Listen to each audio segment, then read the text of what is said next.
Hi guys, it's Tam. Welcome back to my channel. Today we're going to be doing another episode of my mental health journal.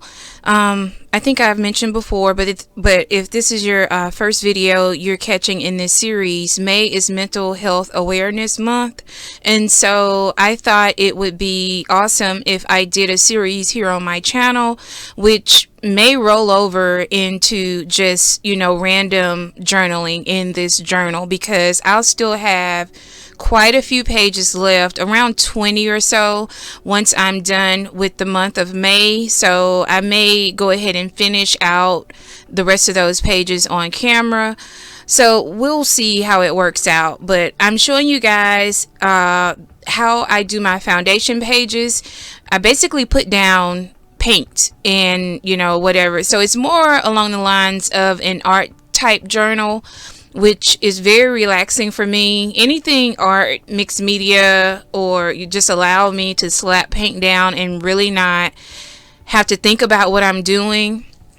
That's just relaxing to me. So that's kind of along the lines of what this style of journaling in this mental health journal is. So if that's not your thing, I totally get it. You don't have to stick around, but for those who are enjoying this series, I certainly appreciate you guys going on this journey with me.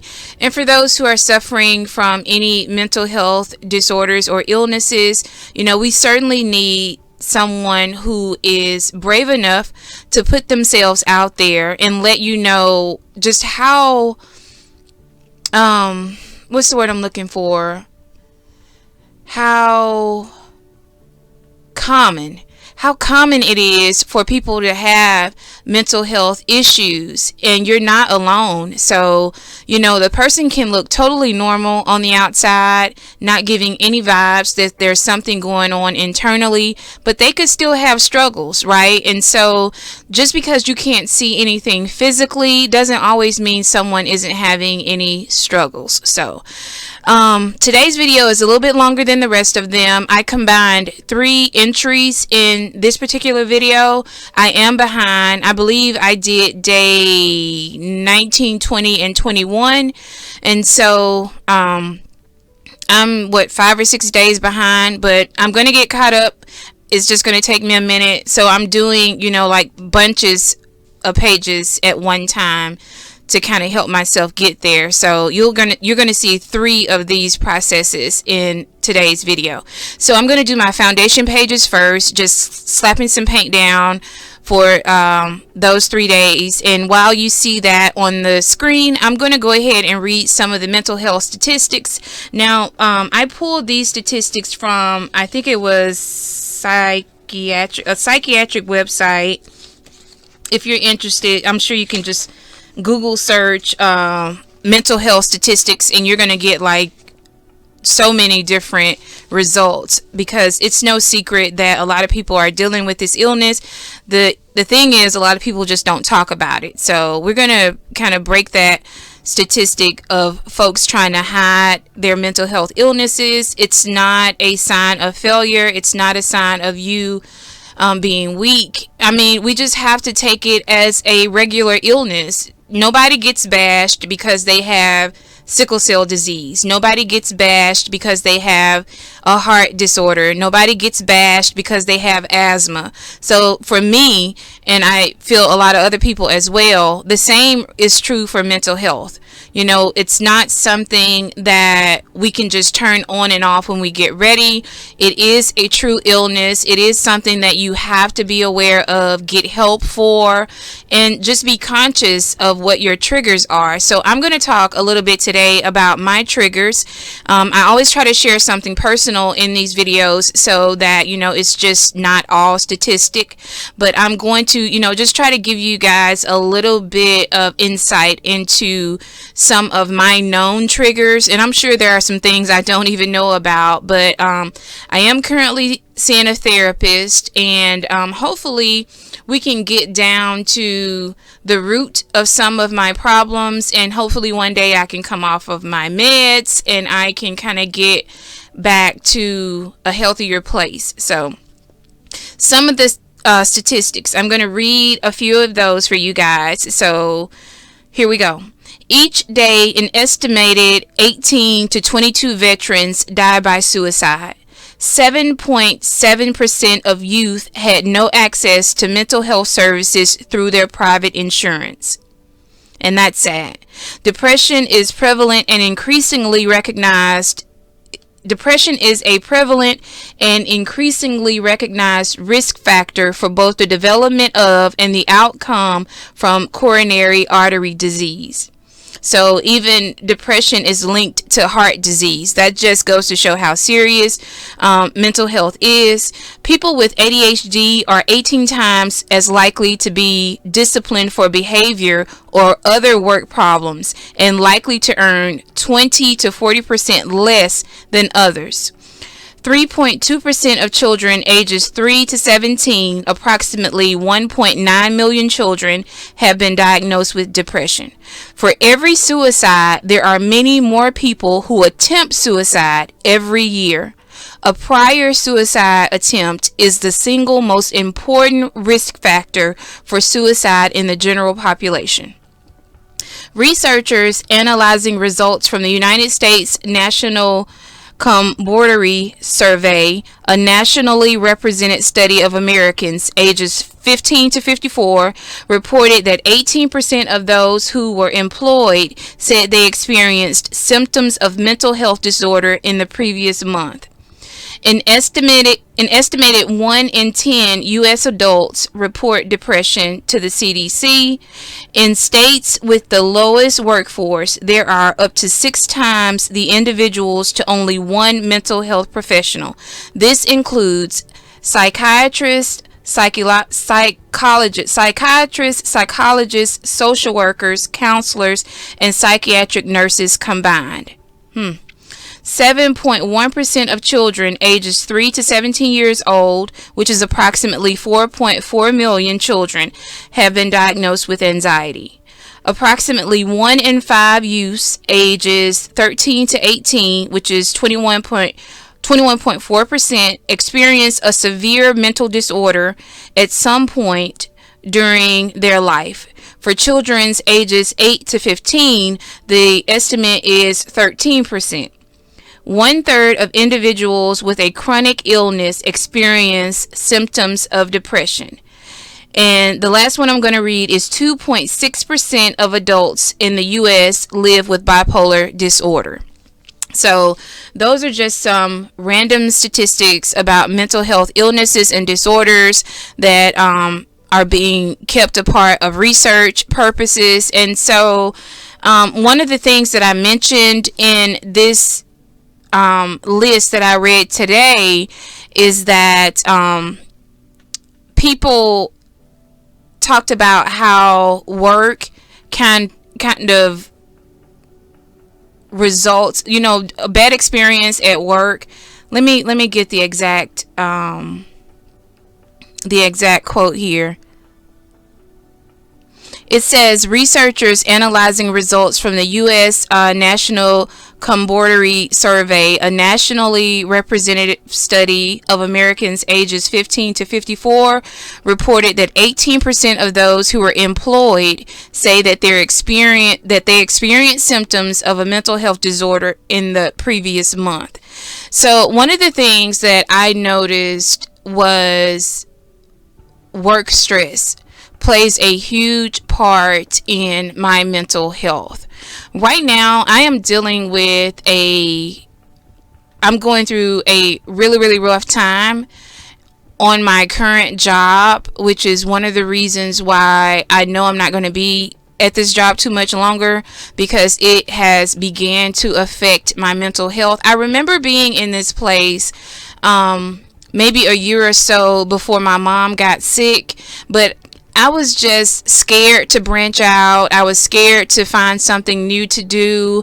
And I just didn't want to go through the work of finding a new job. So I was really settling for some things that I knew were triggering me at work. Just the stress of the job, just the demands of the job, just the expectations of the job. Now, don't get me wrong. I'm grateful to have a job, but there are less stressful jobs. and I knew that, but I was just not up for the task of looking for another job. I had gotten comfortable where I was, and everybody knew who I was because I'd been there 10 plus years. And so I'd seen people come and go, and it was like, I was just comfortable there, right? I wasn't being challenged. I wasn't growing, and it was just comfortable, right? I knew what my job was going to be every day. I come in, I do it, I leave, but there was still a lot of stress surrounding it, and there was a lot of expectations, right? So, for those who don't know, I've been a paralegal. I work in, a law firm, and I've been doing that for over 20 years. My oldest son is 23 years old, and that's kind of my gauge because I've been doing it ever since he was a year old. So I've been doing it 22 years, and it's just the older I get, the less stress I can take. My body can physically take. So it doesn't take much to set me off. And I know what most of my triggers are, and I'm sure there are other things that trigger me that I'm probably not aware of, but I'm definitely aware that the job is one of those biggest stressors for me. So for someone else who you're doing something that you love and you enjoy it, your story is probably different, but I kind of fell into a certain area of law, and that's kind of like where I got stuck, and it's just a stressful type of work. And so if I was doing something else in the legal field, I don't think it would be as bad, and I have to give myself a chance to try something else before I just totally give up on the profession altogether and finding something to do from ground zero. But I feel like a lot of my stress, especially as of late, has been because of my job. And so I'm not willing to risk, falling dead from a heart attack or a stroke or having some sort of seizure, which are all things my doctor has made it pretty clear that could happen to me, because my body has physically began to respond to stress. Like, it's not just, oh, I'm stressed out today, let me drink a cup of coffee or drink a glass of wine or eat some ice cream and everything is going to be okay. When I get stressed out, I have night sweats, I get the tremors, something is shaking, whether it's my hands, my legs, I get those body tremors, and then I get a migraine headache, and then I have back pains and like muscle pains, shoulder pains, neck pains. Like, my body is saying, I can feel that you're stressed out about something, and you need to come all the way down. You need to relax. You need to, get yourself back into a place where it's not on your mind. And that's not easy for me to do. So, and if I have one of those stressful moments, and and it manifests itself in me having, an anxiety attack, which is, that's where the tremors and the muscle aches and the night sweats and all that stuff comes from. It is basically a indication that I'm stressed out. So now my anxiety has built up so bad that it's now manifesting itself in a physical way. It takes me a couple of days. To get myself back to where I'm not sweating, where I'm not shaking. And I don't know if you guys have ever paid any attention, like, especially when I'm trying to get myself, back to that healthy place, or bounce back from one of those anxiety attacks. I try to journal more, whether it's on or off camera. Like, when I say journaling for me is a stress reliever, it's one of the things that helps me, but it is so hard to motivate myself to journal when I'm having such a bad reaction to stress, right? So it's just one of those triggers I am yet really trying to get myself to not let happen. I'm trying to get control of it.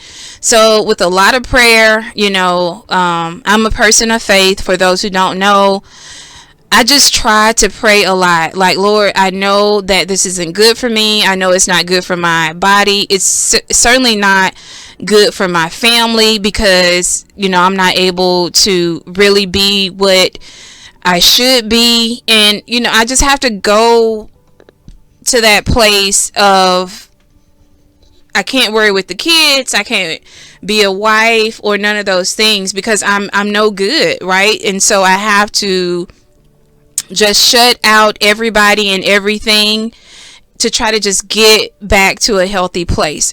So my encouragement for you guys today is, if you know what your triggers are, and this is, preaching to the choir, because I have not yet been able to manage my own triggers.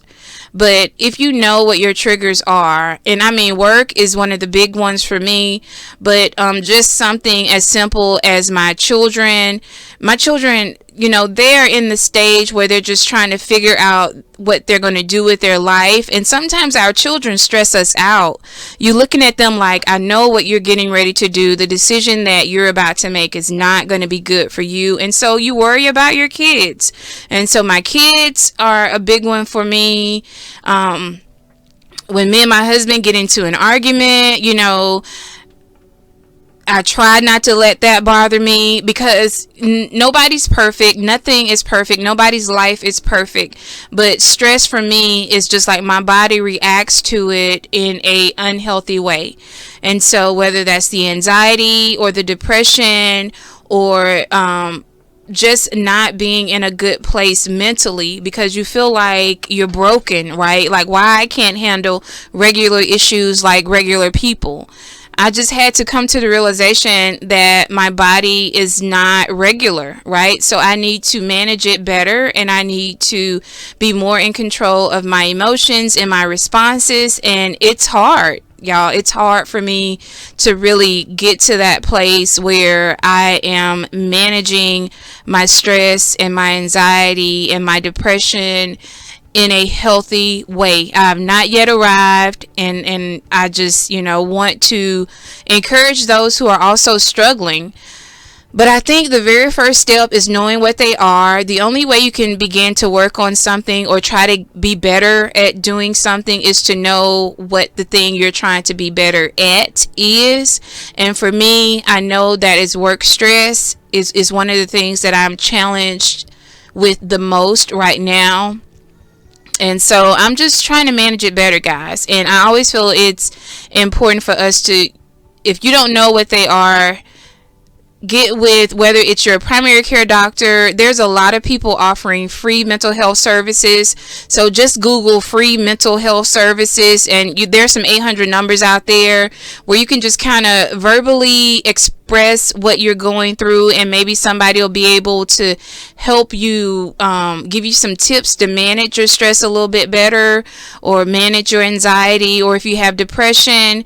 Unfortunately, you are caught between a rock and a hard place if you don't have healthcare insurance, or like one of the statistics we read that says some insurances don't even provide mental health services. How is mental health not on the list of things that an insurance company provides services for? That's just crazy to me. Like, you wouldn't deny people, services for heart disease, or, some kind of blood disorder or whatever. I mean, like, mental health is important, but I think we're still playing catch up in a lot of ways, especially in the US, when it comes to mental health disorders, mental health illnesses being recognized as a real illness, right? So I just thought I'd jump on here and share. I'm not going to talk through the whole video. This, of course, is a longer video, and you guys are going to be watching all three processes. But I thought I'd just do the opening just to share some things with you guys, like I have been doing in these videos, and just kind of giving you some hope if you're in that season where you just feel like things are not getting any better. I have those moments as well, probably more of those moments than I want to have, because sometimes it just feels like you're just reliving the same thing over and over again, and you're not making any progress. But I assure you that you are making progress. Baby steps is still progress. So maybe you're not making progress at the rate that you would want to make progress. I'm there with you. I'm not making progress at the rate I want to make progress either. But recognizing it, what your issues are, I think is the very first thing. And then after you know what the issues are, then you can consciously begin to work on, whether that's through an outlet, find something to do and somebody to talk to. So if you don't have anything to do like one of those free studies online to find out what your hobbies are, like a hobby questionnaire, and see if you can find something that you like to do, whether that's writing, drawing, taking pictures, journaling, exercising, walking, singing, whatever, whatever it is that you like to do. If you're one of those type of people who like to watch series on TV, that relaxes you. If you're a reader of books or magazines, journals, or articles, just find something that you like to do and then find somebody to talk to. So if you don't have the money to talk to a trained professional, maybe you can find a friend or a loved one. Say, listen, I just need somebody that will just listen to me, an accountability person that, when I'm just feeling overwhelmed, underwater, and just not myself, if you would be that person for me. And see if you can find a friend like that, and just have those two resources, an outlet and a listening ear. And I'm sure those things will help a lot. It's not going to solve your problems, but it'll definitely take some of the pressure off of you thinking you're in it by yourself and that you just have no outlet and nobody to talk to. So that's my suggestion for you guys, because it just makes things so much easier to know that you have somewhere to go other than inside your head, right? It just makes things just a little bit better. But that's all I have for you guys. If you're not a subscriber to my channel, please hit the subscribe button. Also hit the notification bell and thumbs up the video, and leave a comment down below just to say hello, or if there's anything you want to share with the community about mental health, please feel free to leave that down below. In the description box is all of my information, which includes my email address, my P.O. box, my Instagram account, my Etsy shop, and all of that stuff. So look in the description box. I'm sure you're going to find any information that you may be looking for concerning me or my channels. My second channel is a Bible journaling channel where I journal in my Bible and talk about my faith. So if you're interested in getting to know me over there, that is also linked down below.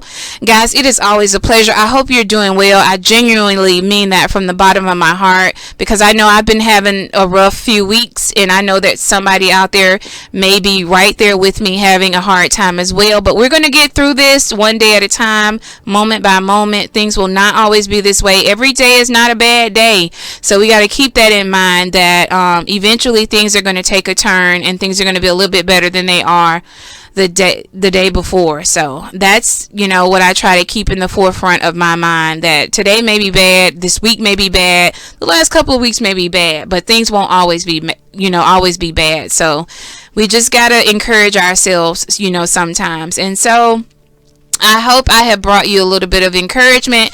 Again, I hope you guys are doing well, and it's always a pleasure. I hope you know that, and I look forward to seeing you guys in my next video. Bye.